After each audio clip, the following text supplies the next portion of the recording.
There was chaos at the Madlanga Commission today, as a well-known car hijacker and gangster stormed into the room and walked straight up to where Fadil Adams was seated. As you can see behind me, see the way he is talking to Fadil Adams. That guy is a bodyguard of General Sibia. Chaos followed immediately, until he was finally arrested. But that was not the end of it. Adams then tried his usual tricks again, and once more, it did not go his way. This is Mr. T Podcast. Please like this video, and now let's watch. Good afternoon. I think firstly we've received quite a number of queries about some incidents that happened here at the Commission during the course of today's hearing. And I would like to say on behalf of the Commission, we have said this right from the outset of the Commission's public hearings, that this is a dignified space. I don't think in the life of the Commission, since we started the public hearings on 17 September last year, that we have had any sort of significant incident of this sort on the premises of the Commission. And so the Commission would like to make clear that this is a dignified space.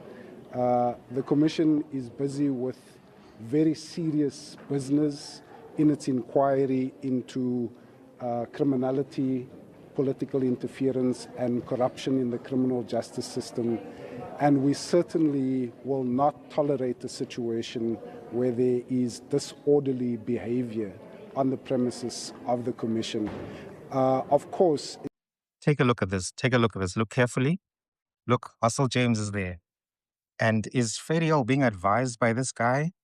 Is this guy handling him? Where does he really fit into all of this? Is he security? Why does Fadil Adams need security? From whom? It looks as if, somebody approaches him. Who's that approaching him? Is he telling him not to speak to Fadil? What's going on there? Is this a curious, bringing this guy to the Commission in and of itself is curious. But then something else happens. Watch this, watch carefully. As he's walking out, watch, he's going to point his finger. What's happening there? Is he threatening the journalist? What's going on there? What's going on there? Oh. In the view of the commissioners, yes. And it's up to them to make that determination. But I feel that as a member of parliament, I had every right to send that email, as I had every responsibility to lay that case. I hear you, advocate, when you say that my docket only holds an A1 statement. I'm being told that I mishandle the information. If I put it in the docket for anyone to see, I would have been guilty of mishandling the information. I kept the information intending to give it to the investigating officer. Mr. Adams, but the investigative process hasn't even started yet. And you're already telling the minister that it's being interfered with. It hasn't started. There hasn't even been an investigating officer assigned to this. Advocate, if I may, I explained yesterday. I'm surrounded by people whose murder dockets and rape dockets have disappeared. This is a reality to me. I understand you may not understand that, but I'm asking you to indulge me that stolen dockets are what we deal with. If your docket was stolen, your 3 dockets, you could easily just go and do 3 more dockets because it had nothing in it. It was A1 statements. That's all it was. The question that I would like to ask is, well, I can't ask the Commission questions, but I'm going to state that it's not necessary for anyone to open 3 cases on the same issue. It should be investigated. I agree with you, and you shouldn't have done it. I agree with you. You shouldn't have. You should have allowed the Cape Town process to run its course. You had no basis to even go to Orlando. And then when you get to Orlando, you don't even give that process. It's hardly been registered on the system, and already you're sending an email to the minister. And that is why General Mkwanazi says, at the crack of dawn, you're sending an email to the minister. You have just lodged the charges the day before. What General Mkwanazi doesn't say is that the dockets ended up in a safe in Pretoria. And we'll get to that process, and you know very well why it ended up there. It was part of the process that you initiated because you complained to the minister. We'll explain that when we get there. Yes. Mr. Adams, the problem is the appearances of all of this, that, and going back, you start with documents that come in under your door. You don't know who gave you the documents.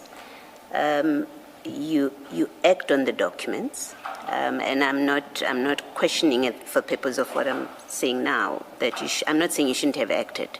You act on the documents. You go and lay a charge, and the very next day you're already saying, I've been told that the dockets have been intercepted by someone who's not in a position to speak for themselves because they are not here. And you say, I then go to Orlando. That person makes arrangements for you that you should go and meet. So you get special treatment, basically, which is someone is going to hold your hand that is trusted, take you into a police station, hand you over to obviously someone that they trust.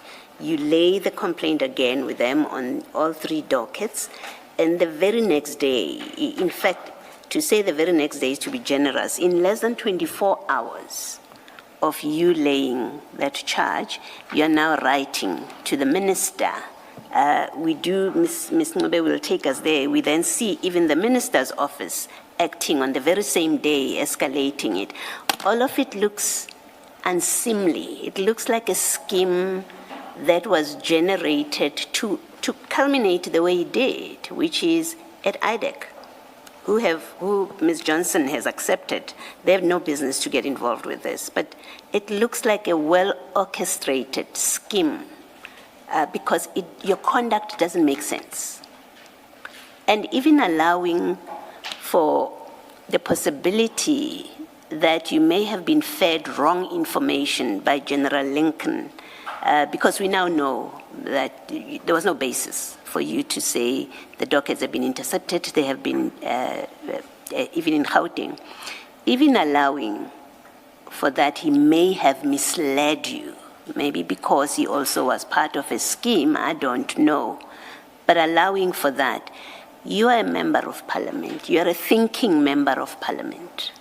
And when you're told dockets have been intercepted, you're expected to ask the necessary questions, including about Gauteng. If General Lincoln says to you, your dockets have been intercepted, as a responsible member of parliament and a thinking member of parliament, it's unthinkable that you wouldn't ask basic questions like, hey, how do you know this? Let me phone the gentleman, the person that I reported to yesterday, and ask them, where are my dockets in the scheme, before you escalate things to the minister. There's just something wrong about this whole process.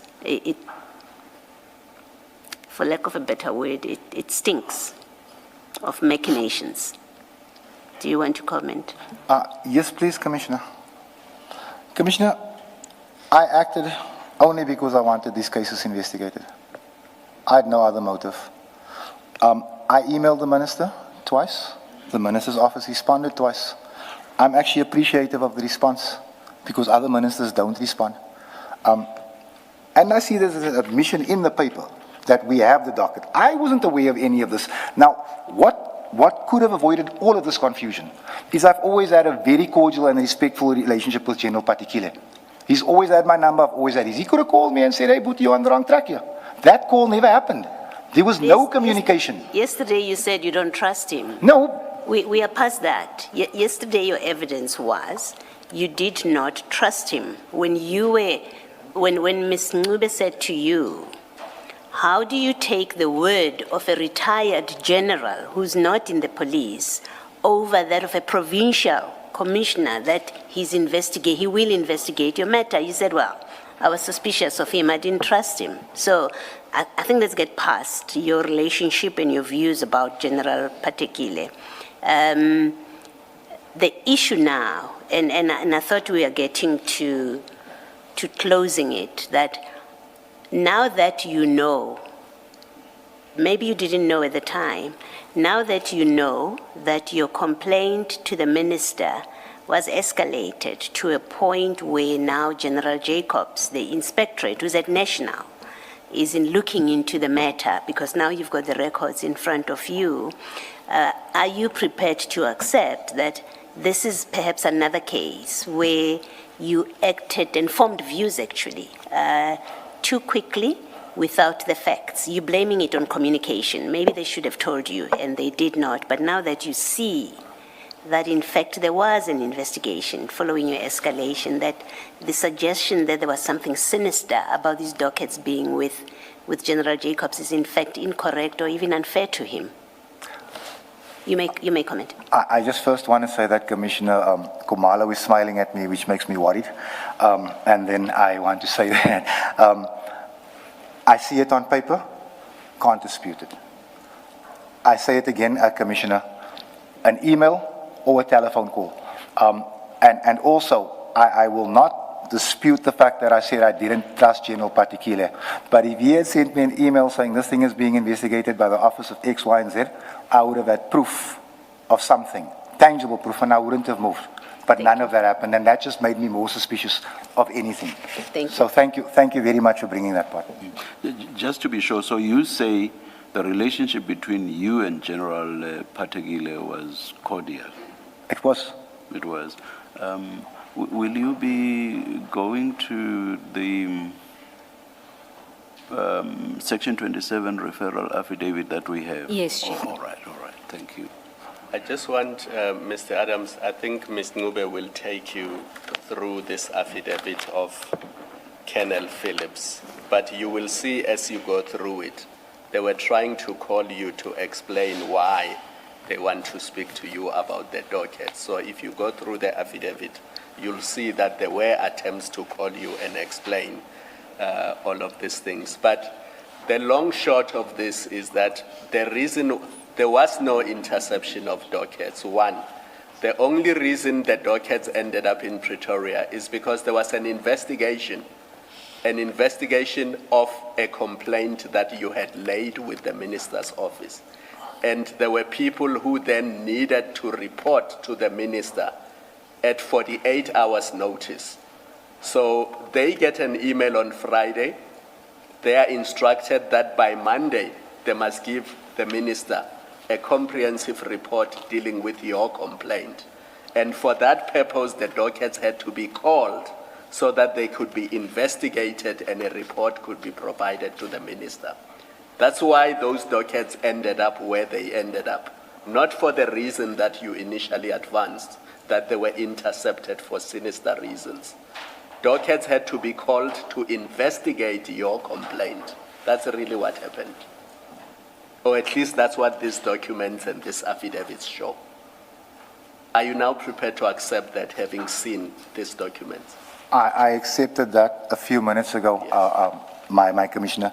And also, I will not deny that Colonel Phillips attempted to call me on about 4 occasions, and I brushed him off because I didn't trust that.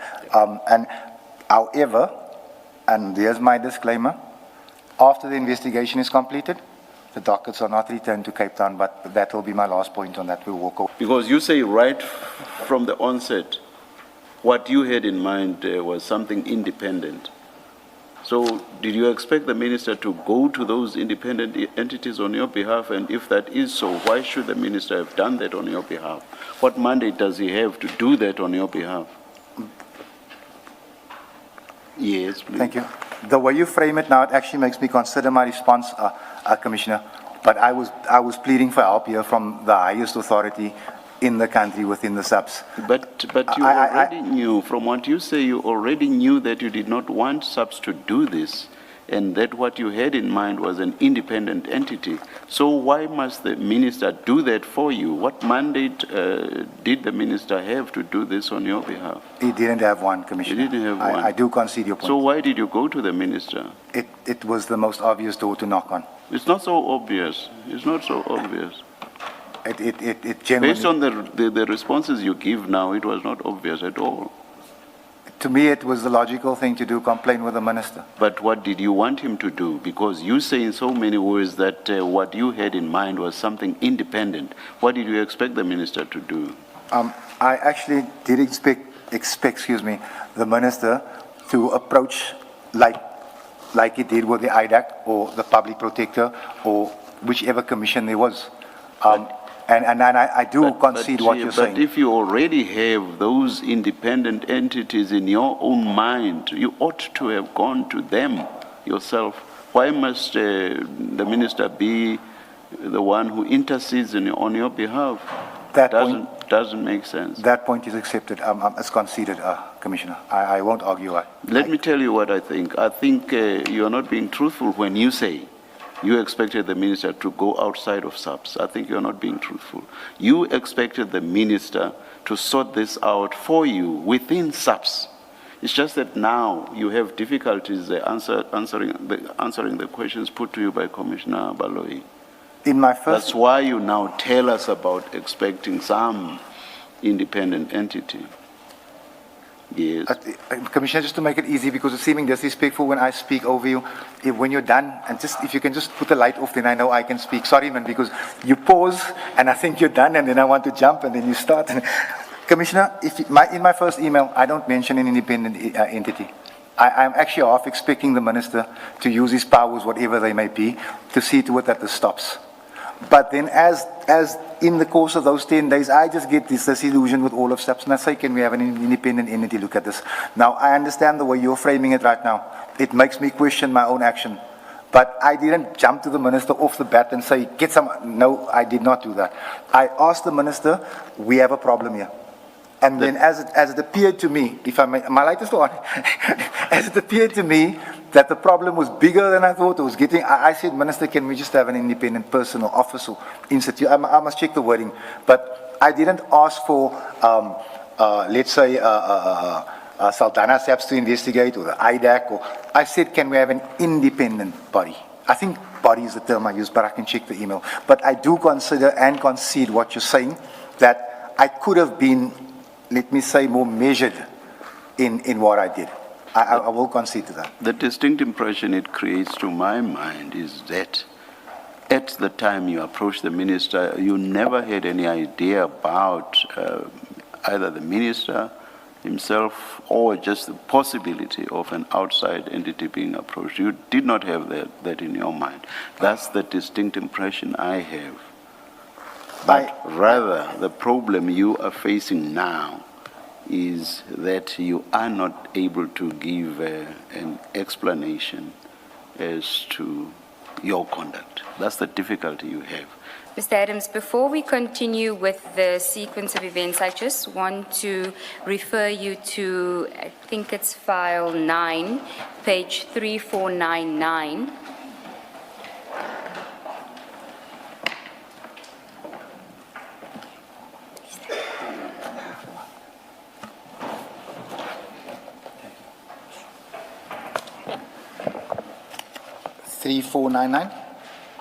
Yes.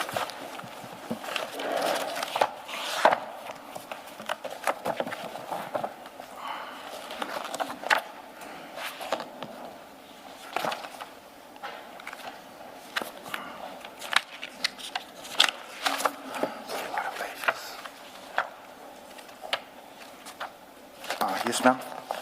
Now, the document just before that is a supplementary affidavit by you on page 3497, and it references at paragraph 3, documentation in this regard is attached here to his annexure FA1, and it relates to allegations about the procurement of a forklift.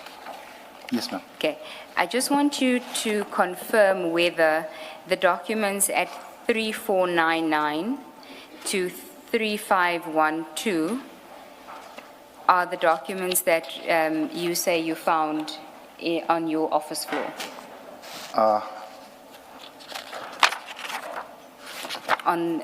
Yes, this appears to be the documents, yes. So it is 3499 to 3512. Yes, ma'am. Okay. But this is just... Is that the sum total? Is that all the documents you received under your door? I'm trying to go through it as quickly as I can, Commissioner. No, take your time, and remember this is only in relation to the forklift. So it would only be forklift related. As I understand it, you say there was a polygraph test in respect of General Madondo, and some personal information as well. So that wouldn't be. I withdraw my question then about these being the sum total. I withdraw that question. Thank you, Chair. Thank you, Chair.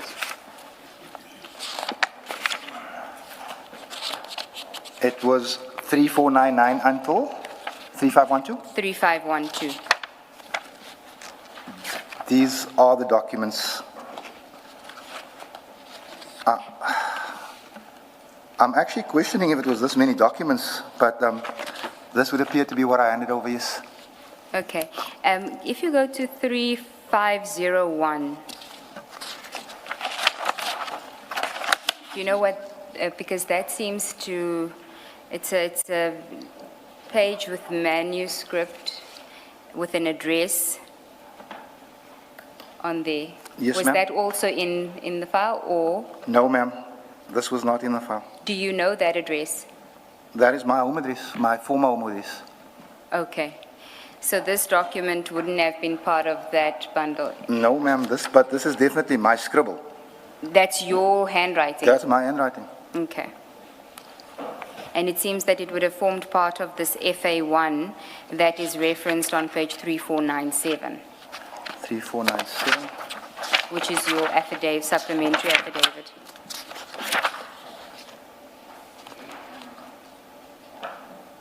Yes, ma'am.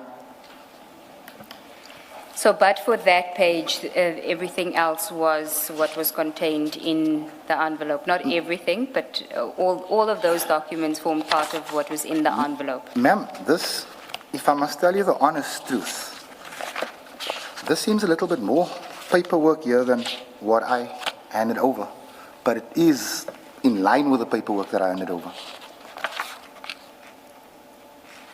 And this, again, this is one of the reasons why I laid a criminal case against IDAC, because there are things. Grievance. The Commission staff are here on hand. We have quite a number of officials who are always present. So if there are any issues that need to be dealt with, we certainly are on hand. And of course, the SAPS is here, based at the Commission. There is an operations center here where all the services supporting the work of the Commission are stationed. They meet on a daily basis and they are always present. So in the event of any issues or incidents, there are more than enough resources to ensure that everyone is safe and that any issues are dealt with. So the bottom line is that when members of the public, or anyone for that matter, comes to attend the Commission in whatever capacity, we expect them to be orderly and to respect the place and the space and the business of the Commission, which is of national interest, and we expect everyone to act accordingly. Jeremy, what does the Commission's chairperson, retired Justice Madlanga, and co-commissioners, Advocate Sesi Baloyi SC and Advocate Sandile Khumalo SC, make of this particular incident that took place here, where a journalist was basically confronted while in their correct area? We did see that Stuart Shanik actually made it from the public gallery, crossed over, even over the red line, directly to the witness, and upon his return, then got into a confrontation with a journalist that was merely doing their job, which is to report. And there's been no restrictions placed on the media from taking any videos, only that of the laptops and any sensitive information. What does the Commission's bench make of this particular incident, where you see someone who was mentioned quite extensively during the 2025 testimony of Lieutenant General Dumisani Khumalo approach a journalist conducting their professional duties in a bid to accuse them of something and also allegedly intimidate them? Well, Kenny, I speak on behalf of the entire Commission. Clearly, as I've said, any such incident is unacceptable to the Commission. We expect a particular conduct from anyone in attendance at the Commission. And we know that, and we have said it on numerous occasions, that the media plays a very important role in conveying the proceedings of this Commission to the South African public and indeed many other parts of the world. And so the role that the media plays and that journalists play is critically important, not only for the Commission, but for the public to see, to understand, and we know that journalists have played a really important role in helping the public to understand the proceedings of the Commission, which can be quite complex most of the time. So whilst there is a live stream feed provided by the Commission free of charge through many, many platforms, including the Commission's own YouTube channel, in addition to that, journalists who are in attendance here every day play a critically important role in unpacking for the public and conveying particular messages on behalf of the Commission outside of the proceedings as we are doing now. So we expect that journalists will be respected in executing their duties. The media has a constitutional right to do so, and so certainly that sort of conduct towards journalists in particular now is not acceptable. Jeremy, I mean, Pulele Chiti-Jones from ENCA, we're dealing with sensitive investigations as journalists. Like you say, we're breaking stories and we're informing the public. For some, this moment really is traumatic. For one like Herman as well, who was harassed, like Kenny saying, Shanik walked all the way from public gallery into our space. What does this say in terms of security systems that must now be checked in terms of who comes into this gallery and who is authorized to be here, because we are all dealing with sensitive information here. We don't know if we're targeted, we're being followed. I mean, Shanik has been making his way into the venue, out of the venue, freely so, talking to journalists, asking questions, and at some point we felt intimidated as well. So how do we move beyond this point in terms of we being protected as well, and in terms of the job we do and beyond what we do as well?